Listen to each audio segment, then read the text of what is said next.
Good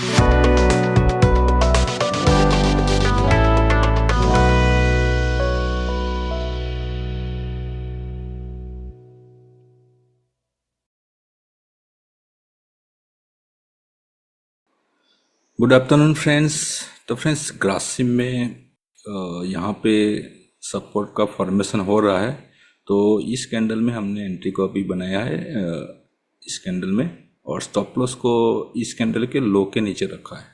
तो यहाँ पे अगर हम ट्रेंड्स को देखेंगे तो आज ब्रेकआउट है, तो ब्रेकआउट्स में सो फ्रेंड्स यहाँ पे एक हाई बनाया, हाई बनने के बाद प्राइस यहाँ पे लो बनाया और एक हायर हाई का फॉर्मेशन हुआ। मतलब एक इम्पोर्टेंट सपोर्ट लेवल था हमारा, जहाँ से प्राइस ने ब्रेकआउट करके एक इंट्राडे का नया हाई बना दिया।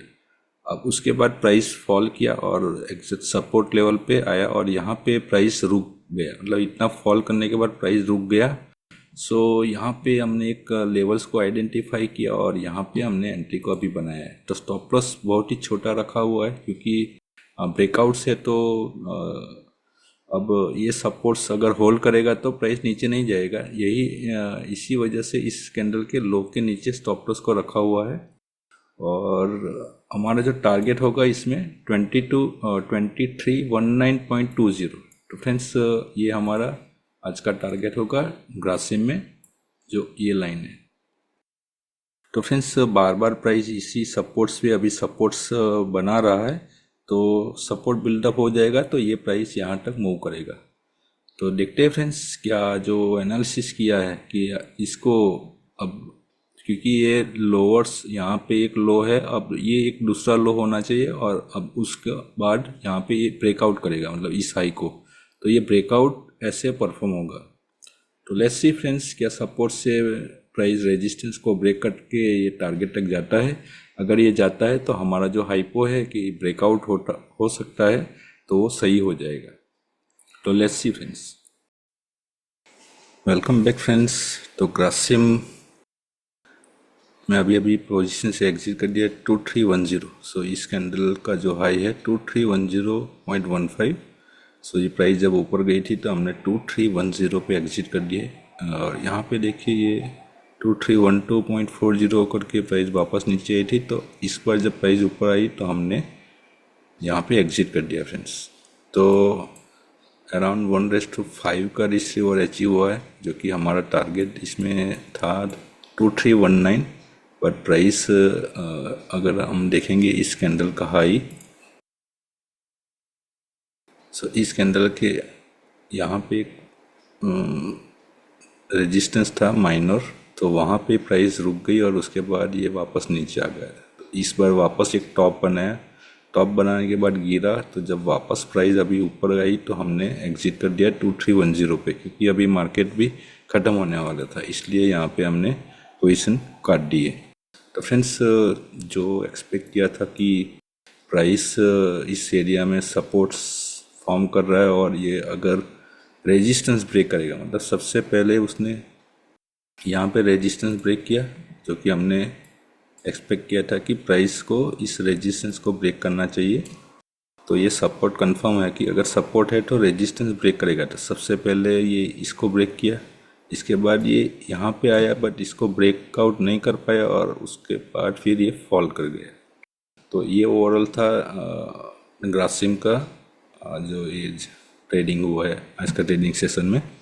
तो फ्रेंड्स बहुत ही छोटा स्टॉप लॉस से हमने एंट्री को बनाया और हमने इस कैंडल में एंट्री बनाई थी, और इस कैंडल में जैसे एंट्री बनी उसके बाद आप प्राइस देख लो, काफ़ी अच्छा मोमेंटम हुआ और 3 पॉइंट की वजह से यहाँ पे हमारा टारगेट नहीं मिल पाया, क्योंकि एक रेजिस्टेंस था, इसलिए वो वहाँ से ही पलट गया। सो एनीवेज अगर यहाँ पे जाता तो हमको 1:8 का रिसीवर मिलता, क्योंकि हमारा जो स्टॉप लॉस था बहुत छोटा था, इसलिए यहाँ पे जो रिसीवर था वो सबसे हाई है। तो फ्रेंड्स इस ट्रेड को लेने का रीज़न क्या था? तो इस दिन का जो लो है और कल का ट्रेडिंग सेशन अगर आप देखेंगे तो आपको क्लियर दिखेगा कि इस प्राइस के नीचे प्राइस आई थी और उसको ब्रेक नहीं कर पाई थी, और आज के ट्रेडिंग सेशन में एग्जैक्ट इसी जगह पे प्राइस आई और यहाँ से वो जैसे मार्केट में मूवमेंट हुआ था वैसा ही सपोर्ट लेके इमीडिएट यहाँ पे बाउंस किया था।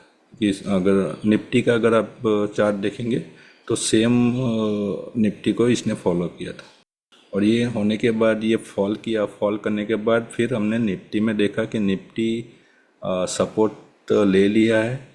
तो इस टाइम पे जब ग्रासिम को देखा तो ग्रासिम यहाँ पे सपोर्ट्स पे चल रहा था तब। तो निफ्टी में कंफर्मेशन पहले लिया और उसके बाद फिर इसको ट्रेड किया कि सपोर्ट से, क्योंकि अगर निफ्टी ऊपर जाएगा तो ऑब्वियसली ये भी ऊपर जाएगा। तो ओवरऑल ये सिनेरियो था। अगर हम निफ्टी का चार्ट देखेंगे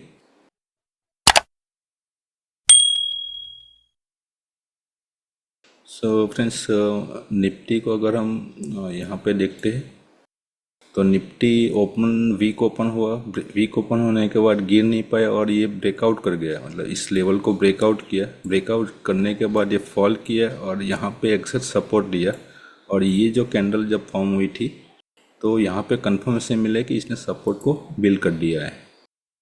सो ये जो कैंडल है 10:55 की कैंडल है, और जो एक्सपेक्ट किया था कि ये ऊपर की रेंज हिट करेगा और एग्जैक्ट वहाँ पे हिट करने के बाद ये फॉल आया था। तो निफ्टी में भी जो एनालिसिस किया था कि ऊपर की रेंज को ब्रेकआउट करना चाहिए और ये एक रेजिस्टेंस है, तो बार बार प्राइस इसी रेजिस्टेंस पे हिट कर रहा है बार बार। सो यहाँ ये होने के बाद ये जब प्राइस यहाँ पे हिट किया था तो उस टाइम पे ग्रासिम उसके वो रेजिस्टेंस लेवल पे था, मतलब जो प्राइस 1916 जो आपको दिख रही है वहाँ पे चल रहा था। तो वो ब्रेक नहीं कर पाया और ये फॉल किया तो बाद में वो भी सस्टेन नहीं किया। तो यहाँ पे जो टाइमिंग है अपना निफ्टी का वो 10:55 का यहाँ पे कंफर्मेशन मिला। जैसे इसने हाइस को ब्रेक किया और ऊपर जाने लगा, तो अगर निफ्टी ऐसा करेगा तो वो रेजिस्टेंस तोड़ेगा, क्योंकि higher high higher low form करेगा। सो यही हमने ग्रासिम में ऑब्जर्व किया कि इस टाइम पे जब निफ्टी में ऑलरेडी सपोर्ट ले लिया था तो 10:55 की अगर यहाँ पे देखेंगे तो 10:55 ये कैंडल है। सो ये प्राइस तब यहाँ ही था, बट इस कैंडल में क्या हुआ, इसने इस सपोर्ट को तोड़ा। तोड़ने के बाद ये पलट गया, मतलब इसके ऊपर वापस क्लोज हुआ। तो यहाँ पे कंफर्म हो गया कि ये सपोर्ट ले रहा है, तो इसलिए इस कैंडल में हमने एंट्री को इस कैंडल में हमने बनाया। तो ये था ओवरऑल ग्रासिम का ट्रेड फ्रेंड्स। 1:5 यहाँ पे मिल रहा था, इसलिए एग्जिट कर दिया है 2310 पे। तो फ्रेंड्स वीडियो को लाइक कर दीजिए, शेयर कर दीजिए अगर वीडियो को पसंद आया हो तो मिलते हैं अगले ट्रेडिंग वीडियो के साथ। जय हिंद, जय भारत।